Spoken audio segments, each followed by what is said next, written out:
जय माताजी मित्रों, मारी चेनल ममतानी रसोई में तमारुं स्वागत है। आज आपणे बनावीशुं वालोड़ पापड़ी अने રીંગણનું શાક। तो आ शाक खावामां एटलुं टेस्टी बने छे कि तमे ऊंधियाने पण भूली जशो।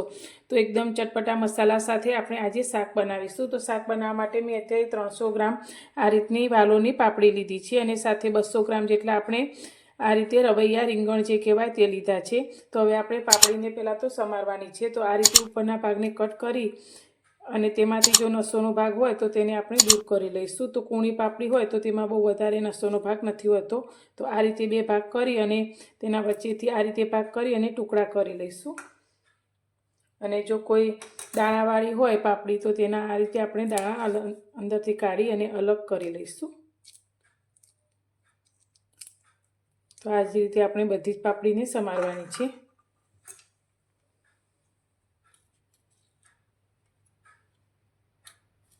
तो आ रीते नसोनो भाग पण अलग थई जशे।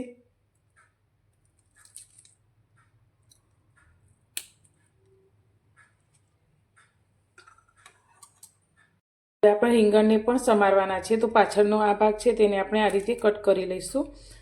તો રીંગણ ઘણીવાર ઉપરથી સારા દેખાતા હોય છે પણ અંદરથી ખરાબ હોય છે। તો આપણે રીંગણના આ રીતે 4 ભાગ કરી લઈશું અને આ રીતે સમારી અને તેને પાણીમાં રાખીશું જેથી રીંગણ આપણા બિલકુલ કાળા ના પડે। તમે આખા રીંગણ પણ રાખી શકો છો પણ આપણે આ રીતે અત્યારે 4 ભાગમાં રીંગણને સમારી લઈશું।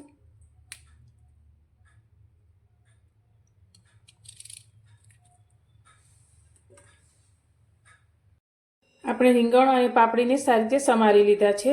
તો હવે આપણે શાકનો વઘાર કરીશું। અત્યારે मैं गैस पर एक कढ़ाई में 2 चमची जेटलुं तेल लीधुं छे। तो अत्यारे आपणे तेलनुं प्रमाण खूब ज ओछुं लीधुं छे। तो हवे आपणे जे पापड़ीने समारीने राखी छे ते कढ़ाईनी अंदर लई लईशुं अने साथे आपणे રીંગણને पण अंदर लई लईशुं अने तेनी साथे मैं अर्धी वाटकी जेटला वटाणा लीधा छे ते पण अंदर लई लईशुं। अत्यारे शाकना भागमां आपणे 1 चमची जेटલું મીઠું एड करीशुं અને તેની સાથે અત્યારે આપણે અડધી ચમચી જેટલી હળદર એડ કરીશું અને બધા શાકને આપણે તેલની સાથે સારી રીતે મિક્સ કરી લઈશું। તો આ રીતે તમે કુકરમાં પણ શાક બનાવી શકો છો પણ અત્યારે આપણે કઢાઈમાં બનાવીશું।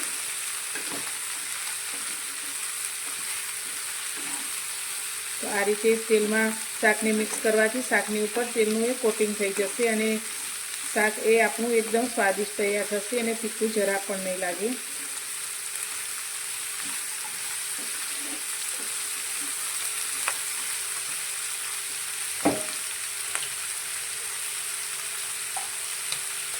तो शाक आपणुं सारी रीते मिक्स थई गयुं छे। तो हवे आपणे तेनी अंदर नानी अर्धी वाटकी जेटલું पाणी लई लईशुं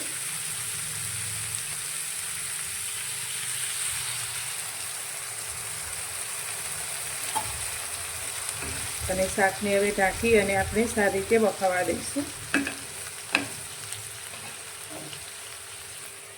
મીડિયમ ગેસની ફ્લેમ પર શાક આપણું બફાય છે ત્યાં સુધી આપણે શાક માટેનો મસાલો તૈયાર કરી લઈએ। અત્યારે શાકનો મસાલો બનાવવા માટે મેં મિક્સરનો નાનો જાર લઈ લીધો છે। તો તેની અંદર અત્યારે મેં સૂકું લસણ લીધું છે। તો 7 થી 8 કળી આપણે લસણ અંદર લઈ લઈશું। જો તમે લસણ ના ખાતા હોય તો તેને સ્કીપ પણ કરી શકો છો અથવા તો તમે લીલું લસણ હોય તો તે પણ લઈ શકો છો। સાથે આપણે 2 લીલા તીખા મરચાં લીધા છે તેને અંદર લઈ લઈશું। સાથે 1 ઇંચ આદુના ટુકડા આ રીતે કરી લીધા છે તે અંદર લઈ લઈશું। સાથે આપણે થોડી કોથમીર જે ડાળી સહિત મેં સમારી લીધી છે તે અંદર લઈ લઈશું અને તેની સાથે અત્યારે મેં અડધી વાટકી જેટલી બેસનની સેવ લીધી છે તે અંદર લઈશું। તમે સેવની જગ્યાએ કોઈ પણ ફરસાણ લઈ શકો છો, ચવાણું પાપડી ગાંઠિયા પણ લઈ શકો છો। હવે બધી જ વસ્તુને આપણે અંદર બિલકુલ પાણી નાખ્યા વગર દરદરું પીસી લઈશું। તો અત્યારે મસાલાને મેં પીસી લીધો છે। તો આપણે આ રીતનો ગ્રીન મસાલો તૈયાર કર્યો છે। શાકને બફાતા 5 મિનિટ જેટલો સમય થયો છે। તો હવે આપણે શાકને જોઈ લઈશું। તો શાકમાં રેડેલું પાણી બધું જ પડી ગયું છે। તો હવે આપણે આ રીતે શાકના રીંગણને જોઈશું તો તે 2 ટુકડા થઈ જાય છે અને સાથે આપણે વાલોળને પણ જોઈશું તો તે પણ એકદમ સરસ સોફ્ટ થઈ ગઈ છે. તો હવે ગેસની ફ્લેમ બંધ કરી દઈશું અને આ બફાયેલા શાકને આપણે બીજા વાસણમાં કાઢી લઈશું. ગેસ પર આપણે તે જ કઢાઈને રાખી લીધી છે ને તેમાં 2 મોટા ચમચા જેટલું મેં તેલ ગરમ કરવા માટે રાખ્યું છે. તો તેલ તમે તમારા મનપસંદ પ્રમાણે જે રીતે ખાતા હોય તે પ્રમાણે વધારે કે ઓછું લઈ શકો છો, પણ આ શાકમાં થોડું તેલનું પ્રમાણ વધારે હોય તો સારું લાગે છે. હવે તેલ આપણું થોડું ગરમ થઈ ગયું છે તો તેની અંદર આપણે અડધી ચમચી જેટલું જીરું લઈશું. સાથે મેં અડધી ચમચી આખી વરિયાળી લીધી છે તે અંદર લઈશું. અને શાક આપણું પચવામાં હળવું રહે અને વાયુ ન કરે તેના માટે મેં અડધી નાની ચમચી અજમો લીધો છે તે અંદર લઈશું. સાથે આપણે હિંગ લઈ લઈશું. હવે બધા જ મસાલાને સારી રીતે સાંતળી લઈશું. હવે આપણે જે લસણ મરચાંની પેસ્ટ તૈયાર કરી છે તે અંદર લઈ લઈશું.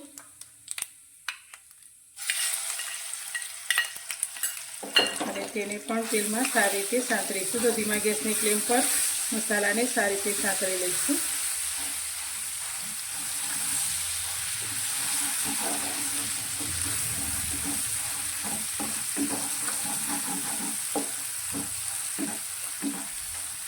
તો આપણે લસણ કાચું લીધું છે તે સારી રીતે પાકી જાય ત્યાં સુધી આપણે મસાલાને સાંતળવાનું છે.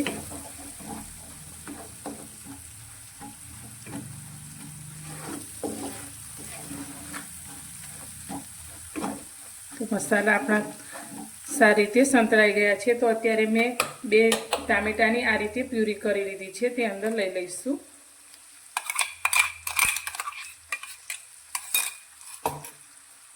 અને તેને પણ સારી રીતે મિક્સ કરીશું.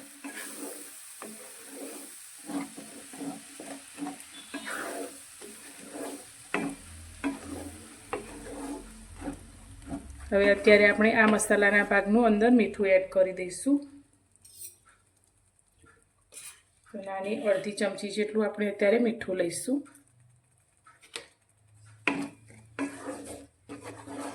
અને 1-8 મિનિટ સારી રીતે સાંતળીશું. ટામેટાં અને લસણ બધું જ સારી રીતે સંતળાઈને આ રીતે તેલ છૂટું પડવા લાગ્યું છે. તો હવે આની અંદર આપણે મસાલા કરી લઈશું. તો મસાલામાં આપણે 1 ચમચી જેટલું લાલ મરચું લઈશું. સાથે આપણે 1 ચમચી ધાણા જીરું લઈશું. અડધી નાની ચમચી આપણે હળદર લઈશું. 1 નાની ચમચી આપણે ગરમ મસાલો લઈશું. અને બધા જ મસાલાને સારી રીતે સાંતળીશું.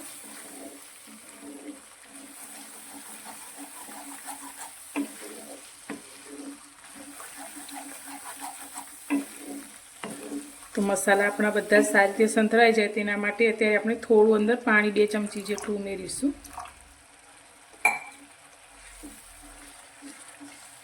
અને 1 મિનિટ માટે બધું જ સારી રીતે સાંતળીશું. બધા જ મસાલા સારી રીતે સંતળાઈ ગયા છે ને આ રીતે તેલ છૂટું પડી ગયું છે. તો હવે આપણે જે શાકને બાફીને રાખ્યા છે તે અંદર લઈ લઈશું.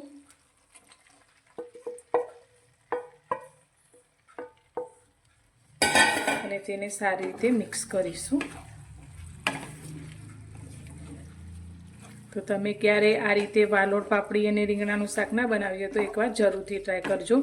તો ઊંધિયાના સ્વાદને પણ તમે ભૂલી જશો એટલું ટેસ્ટી આપણું શાક બનીને તૈયાર થાય છે. તો નાના મોટા દરેકને આ શાક ખૂબ જ પસંદ આવશે. તો બધું સારી રીતે આપણે મિક્સ કરી લીધું છે. હવે શાકમાં થોડો રસો કરવા માટે અંદર આપણે પાણી ઉમેરીશું. તો પાણી અત્યારે આપણે થોડું ગરમ કરેલું હોય તેવું લઈશું.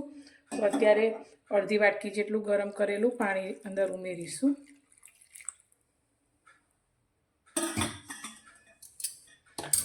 અને તેની સાથે અત્યારે મેં 1 ટુકડા ગોળને આ રીતે ઝીણો ઝીણો કરી લીધો છે તે અંદર લઈ લઈશું.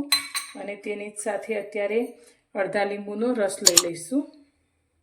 તો બધું એકવાર મિક્સ કરી લઈશું.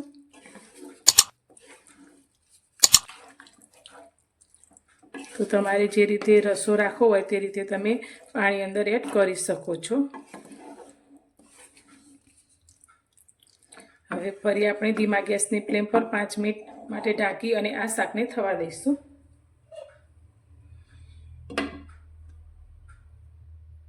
તો 5 મિનિટ થઈ ગઈ છે. તો હવે આપણે શાકને જોઈ લઈશું. તો શાક શાકની ઉપર એકદમ સરસ એવું તેલ છૂટું પડી ગયું છે. તો હવે ઉપરથી આપણે થોડી કોથમીર લઈ લઈશું. તો એકદમ સરસ એવું શાક આપણું બનીને તૈયાર છે. તો આ શાકને તમે રોટલી, ભાખરી કે બાજરીના રોટલા સાથે પણ સર્વ કરી શકો છો. તો જોતાં જ ખાવાનું મન થઈ જાય તેવું આપણું પાપડી અને રીંગણાનું શાક બનીને તૈયાર છે. તો આજની રેસીપી તમને કેવી લાગી તે મને કોમેન્ટમાં જરૂરથી જણાવજો. અને પસંદ આવી હોય તો વિડીયોને લાઇક કરજો, શેર કરજો અને મારી ચેનલને સબસ્ક્રાઈબ કરવાનું બિલકુલ ભૂલતા નહીં. તો ફરી મળીશું એક નવી જ રેસીપી સાથે નવા વિડીયોમાં.